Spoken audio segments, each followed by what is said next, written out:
الحمد لله نحمده ونستعينه ونستغفره ونؤمن به ونتوكل عليه ونعوذ بالله من شرور أنفسنا ومن سيئات أعمالنا من يهد الله فلا مضل له ومن يضلل فلا هادي له ونشهد أن لا إله إلا الله وحده لا شريك له ونشهد أن سيدنا ومولانا محمدا عبده ورسوله أما بعد أعوذ بالله من الشيطان الرجيم بسم الله الرحمن الرحيم ألف لام ميم ذلك الكتاب لا ريب فيه صدق الله مولانا العظيم رب اشرح لي صدري ويسر لي امري واحلل عقدة من لساني يفقهوا قولي اللهم صل على محمد النبي الأمي وعلى آله وسلم تسليما. محترم اساتذہ کرام، قابل قدر مہمانان اعظام اور عزیز بچوں، نہایت ہی خوشی کا مقام ہے اور سعادت کی گھڑی ہے. اللہ کے فضل سے، اس کے کرم سے ابھی 3 بچوں نے تکمیل قرآن کی سعادت حاصل کی. سب سے پہلے تو قابل مبارکباد ہیں وہ بچے جنہوں نے دن رات محنت کر کے اللہ کے کلام کو اپنے سینوں میں محفوظ کیا. اللہ تعالیٰ کا حیات اس کی قدر دانی کی توفیق نصیب فرمائے اور بے انتہا ان بچوں کے لیے اس کو مبارک فرمائے. پھر ان کے والدین، اساتذہ کرام، پھر تمام ہی وہ حضرات جو قرآن پاک سے تعلق رکھتے ہیں اور مدارس سے محبت رکھتے ہیں، اور ہم شکر گزار ہیں آپ حضرات کے کہ آپ نے مدرسہ نور الاسلام، یہاں کے اساتذہ، یہاں کی انتظامیہ پر اعتماد کر کے اپنے نونہالوں کو ہمارے سپرد کیا. اللہ تعالیٰ ہمارے اور آپ کے اس رشتے کو مزید تقویت عطا فرمائے اور ہم سب کے حق میں اللہ تعالیٰ اس کار خیر کو قبول فرمائے.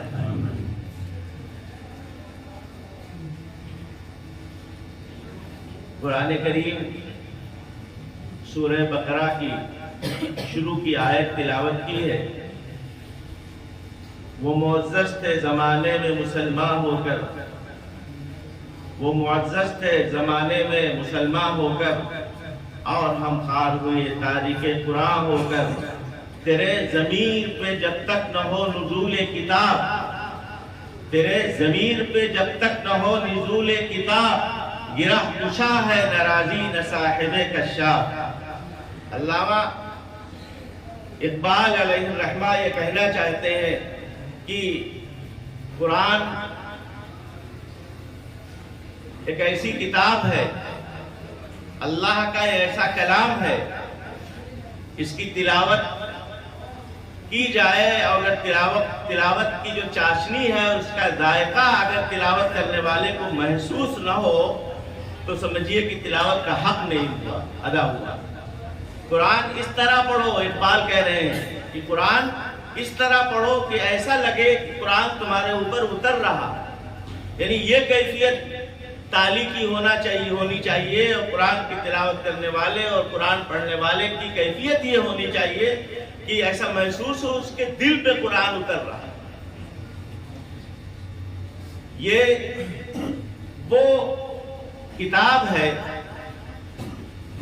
جس کو نازل فرما کر کے اللہ تبارک و تعالیٰ نے سب سے پہلے تو امام الانبیاء پر احسان کیا، پھر امام الانبیاء کے واسطے سے اللہ تعالیٰ نے اس آخری امت جو حضرت محمد مصطفیٰ صلی اللہ علیہ وسلم کی تیار کردہ یہ امت ہے، اس امت پر اللہ تبارک و تعالی کا بھی بہت بڑا فضل اور اس کا احسان ہے کہ قرآن جیسی کتاب اللہ تعالیٰ نے عطا فرمائی۔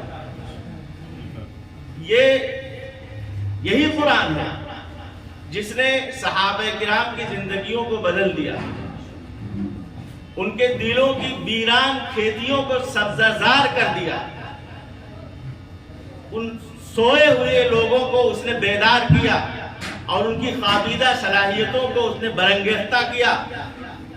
وہی قرآن آج افسوس کے ساتھ یہ کہنا پڑ رہا ہے ہمارے ہاتھوں میں ہے، اور آج ہم بھی اس کی تلاوت کرتے ہیں، لیکن ہمارے دلوں پر اس قرآن کا کیا کوئی اثر ہوتا ہے؟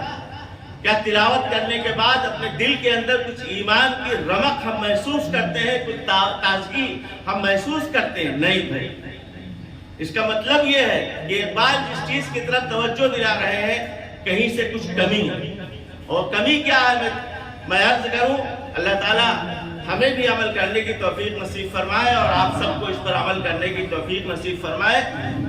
جن نظروں سے ہم قرآن پاک کو دیکھتے ہیں اور اس کے الفاظ کو ملاحظہ کرتے ہیں، انہی نگاہوں کو ہم پہلے موبائل کی گندی تصویروں سے، برہنہ تصویروں سے اور ننگی تصویروں سے ان نگاہوں کو پہلے سے ہم گندا کر چکے ہیں۔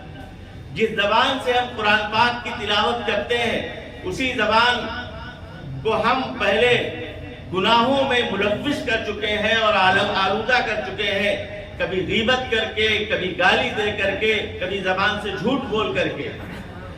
جب نظریں پاکیزہ نہیں ہیں، زبان پاکیزہ نہیں ہے، قلوب، ایسا نہیں ہو سکتا کہ ہم نظروں سے دیکھیں گندی چیز اور اس کا پڑے ہمارے دل پر اثر اچھا۔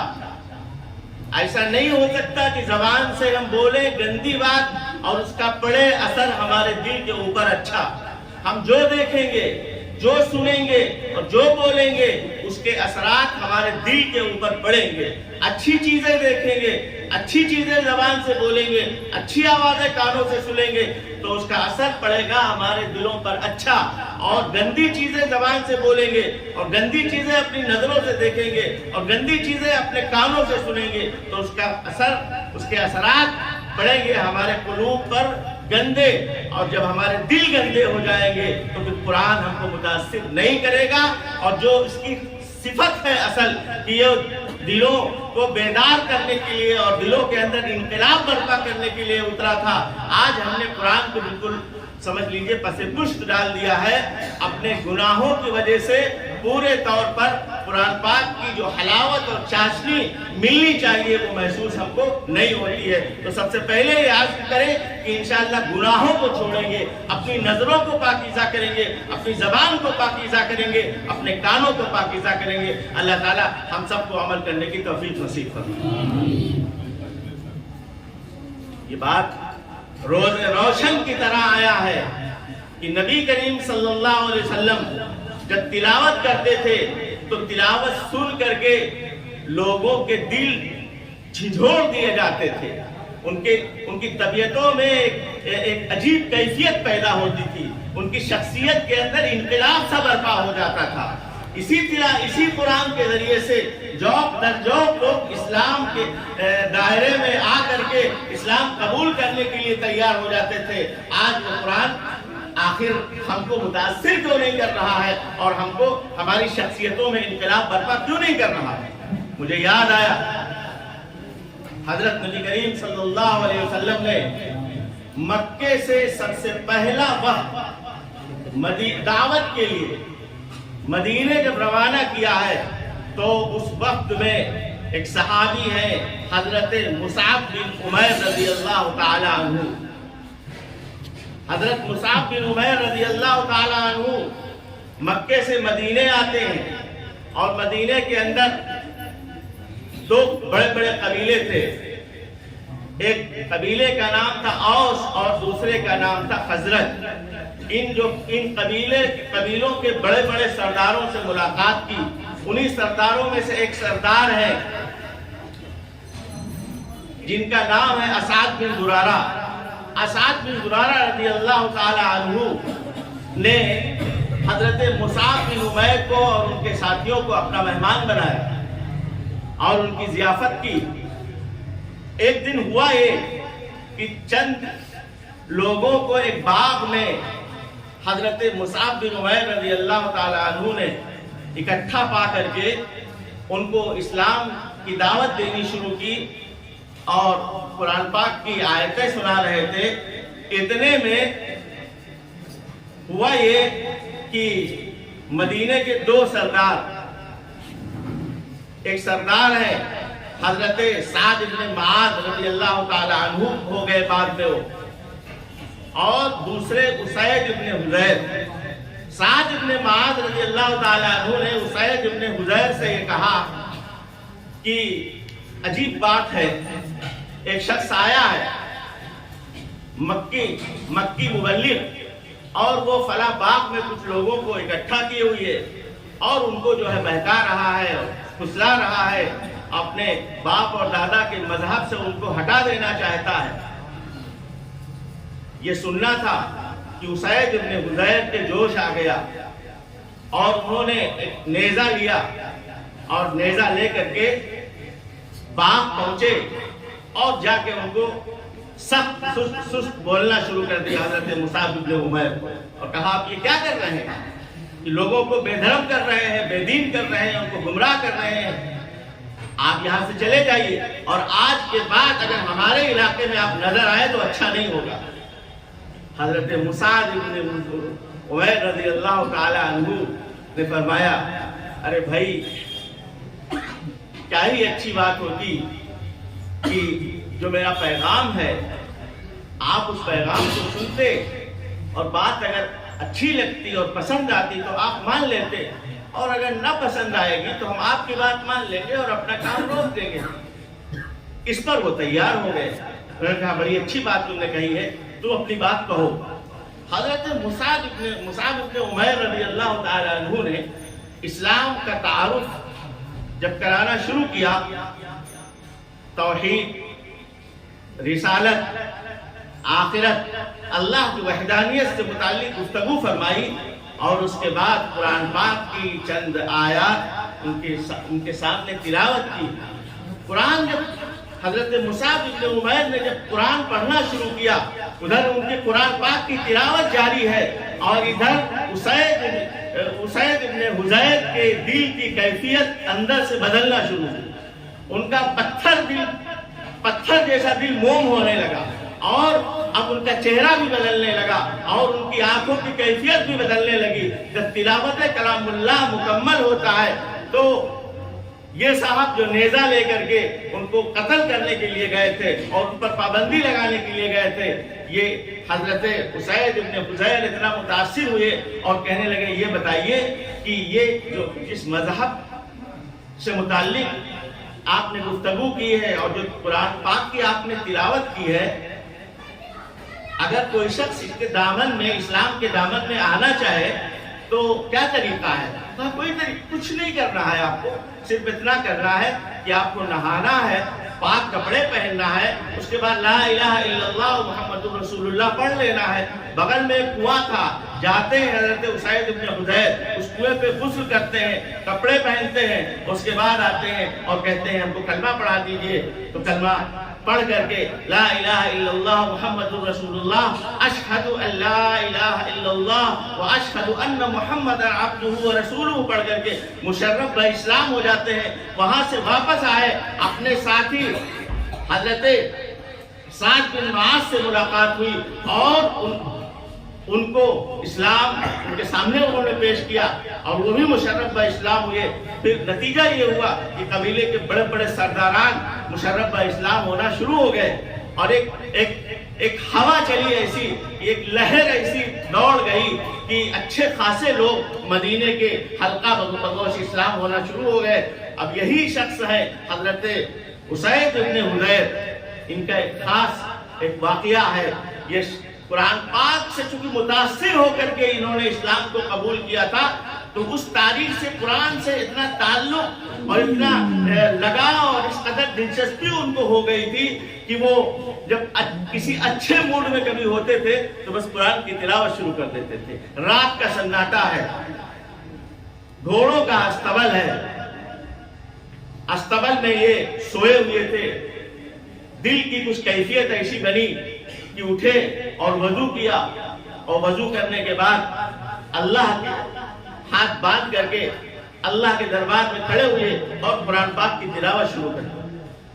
اسید ابن حضیر جب قرآن پاک کی تلاوت کر رہے ہیں تو کیفیت کچھ ایسی بنی کہ گھوڑے بدکنے لگے, اور قریب تھا کہ گھوڑا چوکڑیاں بھرنے لگے, اور اس کے بدکنے کی وجہ سے اور چوکڑیاں بھرنے کی وجہ سے اس کی رسی ٹوٹ جائے.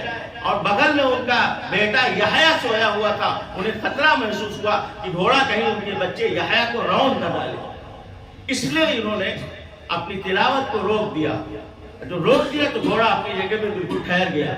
پھر انہوں نے سورہ بقرہ کی ابتدائی آیات پڑھی تھی, الف لام میم سے لے کر کے یوقنون تک پہنچے تھے. پھر جب آگے پھر اولئک علی ھدی من ربہم واولئک هم المفلحون جب پڑھنا شروع کیا تو پھر گھوڑا بدکنے لگا. تلاوت روک دی, اور تلاوت روک کر کے اپنے بچے کو جگانے کے لیے آگے بڑھے کہ بچے کو جگا دیں. نظر آسمان کی طرف اٹھی تو دیکھا ایک بادل ہے جو سایہ فگن ہے ان کے گھر کے اوپر, اور ایسا محسوس ہو رہا ہے کہ اس میں بجلی کے کنکمے جڑے ہوئے ہیں, اور عجیب خوبصورت منظر انہوں نے دیکھا آسمان کی طرف. اتنا خوبصورت نظارہ کبھی اپنی زندگی میں انہوں نے دیکھا بھی نہیں تھا. بہت متاثر ہوئے اور صبح دربار رسالت میں حاضر ہوئے. عرض کیا اللہ کے رسول صلی اللہ علیہ وسلم رات میں نماز میں قرآن پاک کی تلاوت کر رہا تھا, اور جب میں باہر نکلا تو ایک بڑا خوبصورت سا بادل ہمارے گھر کی چھت پہ سایہ فگن تھا, اور جب میں اس کو دیکھتا رہا اور تلاوت روک کر کے تو دھیرے دھیرے کر کے وہ بادل اوپر چلا گیا, پھر جا کے نظروں سے اوجھل ہو گیا. حضرت نبی کریم صلی اللہ علیہ وسلم نے فرمایا کہ اسید وہ بادل نہیں, وہ اللہ کے فرشتے تھے جو تیری تلاوت سننے کے لیے آئے تھے. اگر تم تلاوت کو موقوف نہ کرتے تو قسم خدا کی مدینے کے لوگ ان فرشتوں کو اپنی نظروں سے دیکھ لیتے. یہ ہے قرآن, یہ ہے قرآن, اور اس طرح قرآن کی تلاوت کرنی چاہیے, جس کے لیے علامہ اقبال نے کہا تھا کہ تیرے ضمیر میں جب تک نہ ہو نزول کتاب گرہ کشا ہے ذرا زین صاحب کشا. قرآن اس طرح پڑھو میرے عزیزوں کہ قرآن تم پہ اتر رہا ہے. قرآن کی کبھی بے ادبی نہ ہو, قرآن سے ایک محبت ہونا چاہیے, قرآن سے خاص قسم کا لگاؤ ہونا چاہیے, محبت اور عقیدت کے ساتھ. اللہ کے کلام, اللہ کا کلام اللہ کے اندر سے نکلی ہوئی ایک چیز ہے. علماء بیٹھے ہیں, ان پر اعتماد کر کے میں کہہ رہا ہوں پوری کائنات ختم ہو جائے گی, فنا ہو جائے گی, اللہ باقی رہیں گے اور اللہ کی صفات باقی رہیں گی.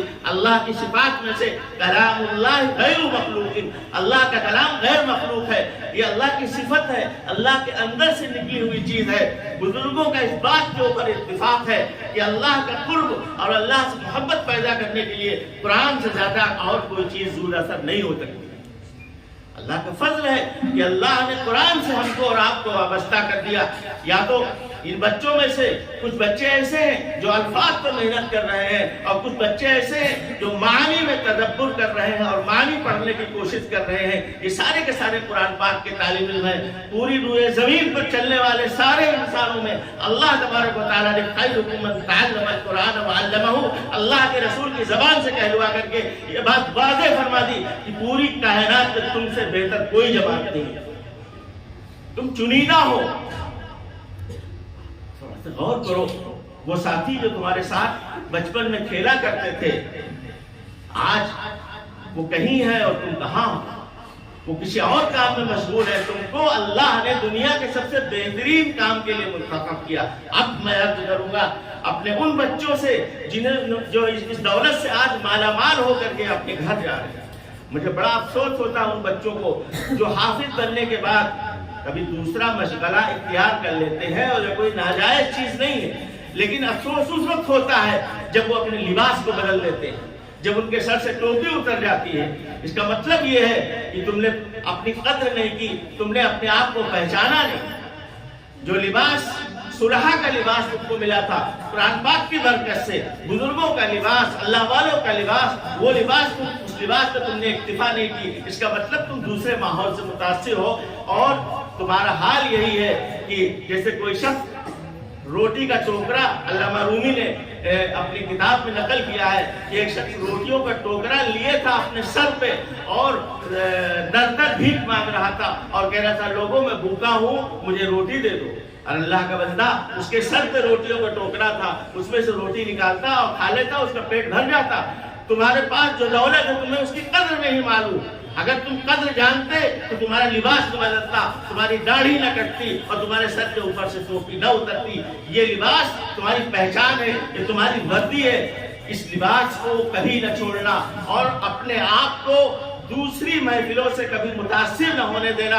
یہ سمجھتے رہو، یاد رکھو تم اللہ اور اس کے رسول کی منتخب کی ہوئی جماعت میں سے ہو۔ تم سے اچھا کوئی نہیں ہے تو تم سے اچھا کسی کا لباس ہے، تم کائنات میں سب سے اچھے ہو۔ اللہ تعالیٰ ہم سب کو اپنی قدر کرنے کی توفیق نصیب فرمائے، اور مرتے جب تک اللہ تعالیٰ قرآن پاک سے لگاؤ اور محبت اور اس سے تعلق، اس سے وابستگی، اس کی تلاوت کا ذائقہ اور اس کی حلاوت اور مٹھاس قیامت تک اللہ تعالیٰ ہم سب کو چکھنے کی اور مزہ لینے کی توفیق نصیب فرمائے۔ آمین و آخر دعوانا الحمدللہ رب العالمین۔